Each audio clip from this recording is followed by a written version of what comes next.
అందరికీ నమస్కారం అండి. నా పేరు అఖిల్ దుద్యమారి. నిన్న మధ్యాహ్నం నుంచి ఒక వీడియో సర్క్యులేట్ అవుతుంది కొండాపూర్ జోన్లో. ఒక డెలివరీ అబ్బాయి రమేష్ అఖిల్ అనే ఒక అబ్బాయి మా ఎదురుగా ఉన్న ఒక ఫ్లాట్లో, చేలం రెసిడెన్సీ అనే ఫ్లాట్లో 201లో ఇవ్వాల్సిన పార్సల్ అరుణ రెసిడెన్సీ 201లో ఇచ్చాడు. అక్కడ డెలివరీ అడ్రస్ మీద వెరీ వెరీ క్లియర్గా రాసింది ఏంటంటే ఆపోజిట్ టు అరుణ రెసిడెన్సీ 201. నేను కావాలంటే మీకు ఆ లింక్ ఆ ఫోటో కూడా నేను మీకు పెడతాను. సో అది క్లియర్గా ఉంది. సో మా ఇంట్లో మధ్యాహ్నం పూట ఏంటంటే ఎవరో ఇంట్లో నలుగురిలో ఎవరో ఒకరు ఆర్డర్ చేశారని చెప్పి మా నాన్న ఆ అబ్బాయి వచ్చి డోర్ కొట్టగానే 201 అరుణ రెసిడెన్సీ అనగానే మా నాన్న తీసుకున్నారు. ఇది మన ఇంట్లోనే పెట్టారా అని మా నాన్న అడిగే లోపే మా నాన్న చేతిలో పెట్టేసి ఆ అబ్బాయి వెళ్ళిపోయాడు.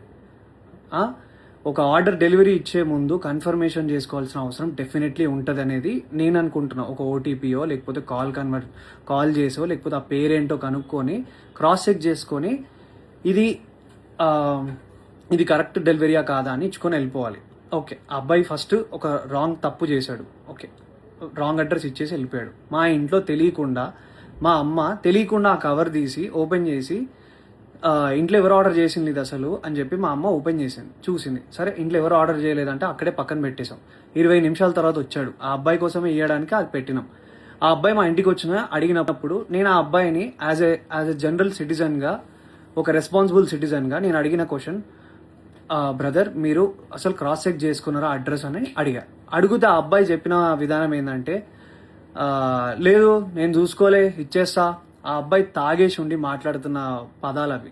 అవును, లేదు చూసుకోలేదు ఇచ్చేసిన, నేను ఏంది ఇప్పుడు, ఏమవుతుంది ఇప్పుడు, అది ఇది అని మాట్లాడాను.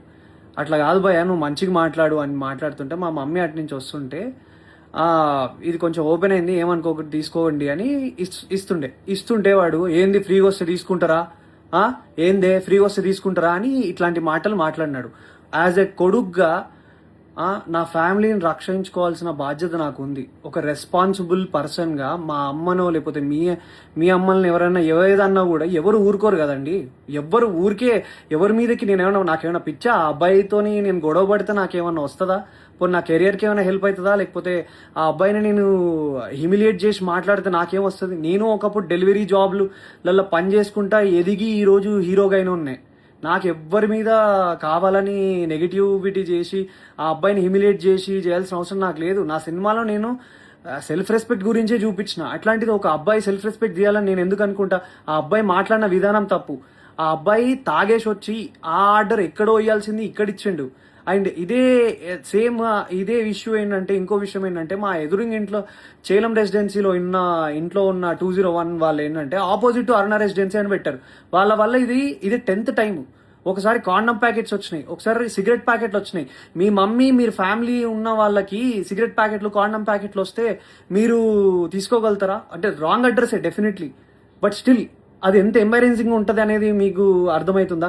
నా మీద అందరు సోషల్ మీడియాలో నిజమేంటో, నా సైడ్ నుంచి ఉన్న స్టోరీ ఏంటో తెలుసుకోకుండా అందరు నా మీద నెగిటివ్ కామెంట్స్ కొడుతున్నారు. నీకు అంత బలిసిందా, ఇంత చేసినా అది చేసినా, మా పేరెంట్స్ని నన్ను అందరినీ ఇష్టం వచ్చినట్టు తిట్టి మాట్లాడుతున్నారు కదా బ్రదర్. నేను అదే అడుగుతున్నా, ఒకవేళ మీ ఇంట్లో మీదకి నెగిటివ్గా మాట్లాడితే మీరు దాన్ని ఎందుకు చేసినావు, నువ్వు చేసింది తప్పు కదా, నువ్వు రాంగ్ ఆర్డర్ ఇచ్చినావు కదా అని చెప్పి నేను ఆ అబ్బాయిని అడగడానికి వెళ్ళిన. ఆ అబ్బాయి ఆ ఆర్డర్ ఆ అబ్బాయికి ఇచ్చేసినాక కూడా మెట్లు దిగుతూ నా ఫోన్ తీసి నువ్వు హీరో కదా, నేను వైరల్ చేస్తాను, నాకు తెలుసు నువ్వు అది ఇదని మాట్లాడినాడు. చెప్పండి, నేను రెస్పాన్సిబుల్గా ఉండి వద్దు నీ ఆర్డర్ నీకు ఇచ్చేసినాక నువ్వు కిందికి వెళ్ళిపో అని మర్యాదగా ఆ అబ్బాయిని వెళ్ళిపో అని చెప్పి నేను అక్కడి నుంచి పంపిస్తుంటే ఆ అబ్బాయి వీడియో తీసి ఫోన్ తీసిండు. మా అమ్మ నాన్న వాళ్ళు తానికి వాళ్ళు భయపడ్డారు. అరే ఏం చేస్తున్నాడు ఇప్పుడిప్పుడే మా మనోడు ఇట్లా వస్తున్నాడు, ఈ అబ్బాయి ఏంది ఇట్లా మాట్లాడుతున్నాడు అని చెప్పి వాళ్ళు టెన్షన్ పడినారు. మీరు చెప్పండి, మీరు ఈ సిచ్యువేషన్ ఉంటే మీరేం చేస్తారు మీరు చెప్పండి. నేనైతే రెస్పాన్సిబుల్గా ఉన్నా. నా మీద జరిగిన ఈ అలిగేషన్ దాని గురించి నేను పోలీస్ వాళ్ళ దగ్గరికి వెళ్ళి మాట్లాడి ఫిర్యాదు చేయడం జరిగింది. సో నేను ఆర్ మా అమ్మ మా నాన్న ఏదైనా తప్పు చేసి ఉంటే definitely we will be sorry for that. నేను కావాలని ఏం వాళ్ళ మీదకి వెళ్ళలేదు. ఆ అబ్బాయి మా అమ్మ మీదకి తప్పుడుగా మాట్లాడిండు, తప్పుడు మాట వదిలిండు, అది కూడా కొంచెం తాగిన మత్తులో ఉన్నాడు.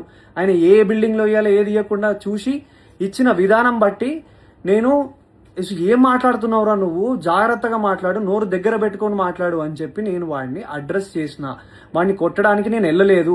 మీరు చూసిన ఆ వీడియోలో కూడా మా నాన్న నన్ను ఆపడానికి ట్రై చేస్తున్నాడు. దేనికి ఆపడానికి ట్రై చేస్తున్నాడు అంటే వాడు వీడియో తీస్తున్నాడు, వద్దు నాన్న అక్కడికి వెళ్ళకు, నీకేమైనా అయితే ప్రాబ్లం అవుతుందని చెప్పి మా నాన్న చెప్తున్నాడు. నేనేమో మా అమ్మ నాన్న, ఇప్పుడు మనం ఎంత కష్టపడ్డా కానీ ఏమి ఇస్తాం, మన అమ్మ నాన్నకు రెస్పెక్ట్ ఇస్తాం. అట్లాంటిది ఏ సంబంధం లేని అసలు మా ఆర్డర్ కాని దానికి మా ఇంట్లోకి వచ్చి మళ్ళీ బై మిస్టేక్గా 20 నిమిషాల తర్వాత మళ్ళీ వచ్చి దానికి నేను ఆ అబ్బాయి వచ్చి ఇష్టం వచ్చినట్టు ఏందే ఫ్రీగా వస్తే తీసుకుంటావా అని మీ ఇంట్లో ఉన్న వాళ్ళని ఎవరినన్నా అంటే మీరు ఊరుకోగలుగుతారా బ్రదర్? మీరు చెప్పండి నాకు. నన్ను ఇన్ని మాట్లాడుతున్నారు కదా, I'm able to take it, నాకు ఓకే, నాకేం ప్రాబ్లం లేదు. తప్పు నాదైతే నేను తలొంచుకొని అబ్బాయికి సారీ చెప్పడానికి నాకు ఏ ప్రాబ్లం లేదు. కానీ ఒక డెలివరీ బాయ్ ఆ అబ్బాయి ఇన్స్టాగ్రామ్ ఓపెన్ చేసి చూడండి, హుక్కా బాటిళ్లతోని ఒక బైక్కి సంబంధించిన నెంబర్ ప్లేట్ లేకుండా, కార్కి సంబంధించిన నెంబర్ ప్లేట్లు లేకుండా ఉన్నారు.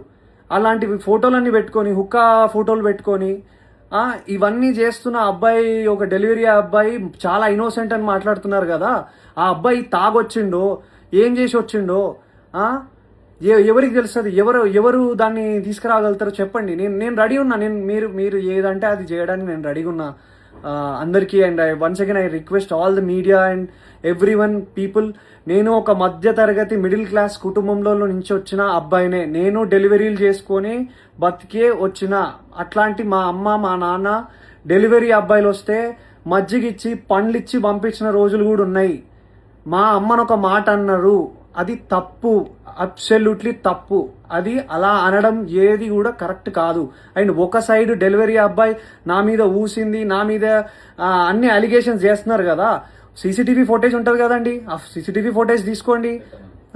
సీసీటీవీ ఫుటేజ్ తీసుకోండి, అది కూడా చూసుకొని అప్పుడు మీరు మీడియాలో సర్క్యులేట్ చేయండి. అఖిల్ నిజంగా బలుపెక్కి కొట్టుకుంటున్నాడా అని అప్పుడు వేయండి సార్ మీరు స్టేట్మెంట్లు. అప్పుడు వేయండి సార్ మీరు ఇలాంటి మాటలన్నీ ట్విట్టర్లో మాట్లాడుతున్న ప్రతి మాటలు. ఇప్పుడు కాదు కదా సార్, ఇది తప్పు కదా. ఒక విషయాన్ని కరెక్ట్గా అది నిజమా కాదా అని తెలుసుకున్నాక ఒక ఆరోపణ వేయండి సార్. నేను 100% తప్పు చేస్తే నేను ఆరోపణ తీసుకోవడానికి నేను రెడీగా ఉన్నా. కానీ నేను తప్పు చేయకపోతే నా ఇన్స్టాగ్రామ్లో ఆయన నన్ను డిఫేమ్ చేయడానికి ట్రై చేస్తున్న అందరికీ ఏం ఆన్సర్ చేస్తారు సార్?